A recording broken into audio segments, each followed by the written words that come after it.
Graça e paz, um bom dia a todos que me ouvem. Hoje, dia 24 de novembro de 2025, e nosso devocional diário está no livro de 2 aos Tessalonicenses, capítulo de número 3. Paulo encerra a sua segunda carta aos Tessalonicenses. Ele termina com alguns conselhos práticos. Ele diz: os demais, irmãos, rogai por nós, orem por nós, para que a palavra do Senhor tenha livre curso e seja glorificada, como também o é entre vós. Veja que Paulo ele pede para os irmãos para que ele possa pregar a palavra do Senhor livremente. Mas, como ele diz no versículo 3, o é fiel, ele vos confirmará e guardará do maligno. Ele tem certeza que o Senhor, a fidelidade do Senhor, guardará aqueles irmãos do maligno, e pede essa oração para eles poderem dar continuidade à pregação da palavra do Senhor. Mas ele tem um mandamento para os irmãos.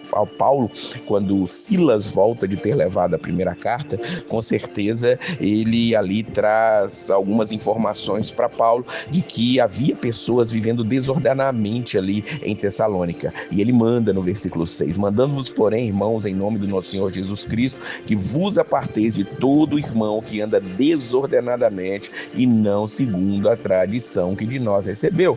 Por que ele está dizendo isso? Havia pessoas ali que não queriam trabalhar, queriam se aproveitar ali da bondade daquela igreja. Paulo, ele dá um exemplo dele mesmo, versículo 8, nem de graça comemos o pão de homem algum, mas com trabalho, fadiga, trabalhando noite e dia, para não sermos pesados a nenhum de vós. Nós fizemos isso para vos dar exemplos em nós mesmos, diz o versículo de número 9. E Paulo é duro no versículo 10. Se alguém não quiser trabalhar, que também não coma. É como Paulo vai dizer ali para aqueles irmãos. Muitos podem querer se aproveitar da bondade da igreja, mas Paulo está dizendo: tenha os olhos abertos. Quem não quiser trabalhar, que não coma. Claro que existem os necessitados, aqueles que não podem trabalhar, mas aqueles que podem e não querem, esses precisam ser vistos. E Paulo manda observar eles e fala que muitos estão vivendo desordenadamente fazendo isso. Porém, apesar disso tudo, ele os ordena no versículo 13: não vos canseis de fazer o bem. O bem deve ser feito,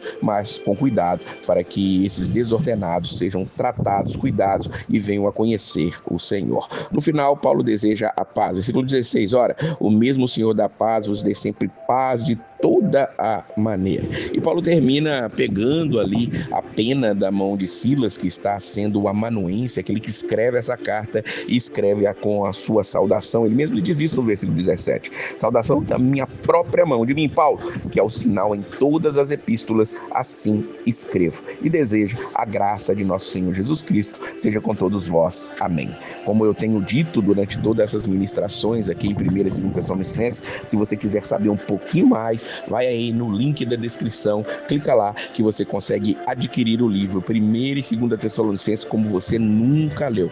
Você vai ter uma visão panorâmica, histórica, teológica, pastoral de tudo isso, e principalmente escatológica, que só nesse capítulo aqui Paulo não fala de escatologia, dentre todos os 8 capítulos que ele manda ali para a Tessalônica. Veja bem que Paulo vai falar sobre a volta de Jesus, vai falar sobre o arrebatamento, vai falar como Jesus vem, vai falar sobre o anticristo, e nós temos tudo isso destrinchado neste livro maravilhoso que você pode adquirir e aprender cada vez mais. Que Deus abençoe a sua vida sempre, uma semana espetacular, e a paz do Senhor.